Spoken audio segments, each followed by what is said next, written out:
അറബിക്കടലിന്റെ റാണിക്ക് അക്ഷരങ്ങളുടെയും ആശയങ്ങളുടെയും അഭിമാനമുദ്ര ചാർത്തിയ മനോരമ ഹോർത്തൂസിന് ഇന്ന് മലയാളത്തിന്റെ മോഹൻലാൽ കൊടിയിറക്കി. രാജേന്ദ്ര മൈതാനവും സുഭാഷ് പാർക്കും ആൾക്കടലാക്കി 4 ദിനം നീണ്ട കലാസാഹിത്യോത്സവത്തിനാണ് തിരശീല വീണത്.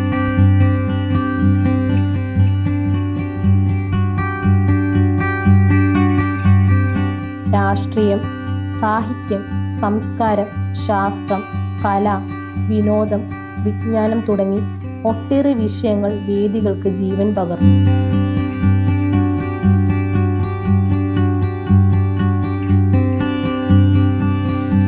കൂട്ടായ്മയുടെ ആഴവും പരപ്പും വിളംബരം ചെയ്യുന്ന ഞാൻ, നീ, നാം, ദ പവർ ഓഫ് വി എന്നായിരുന്നു ഇക്കുറി ഹോർത്തൂസ് സൃഷ്ടിച്ച പ്രമേയ പ്രപഞ്ചം.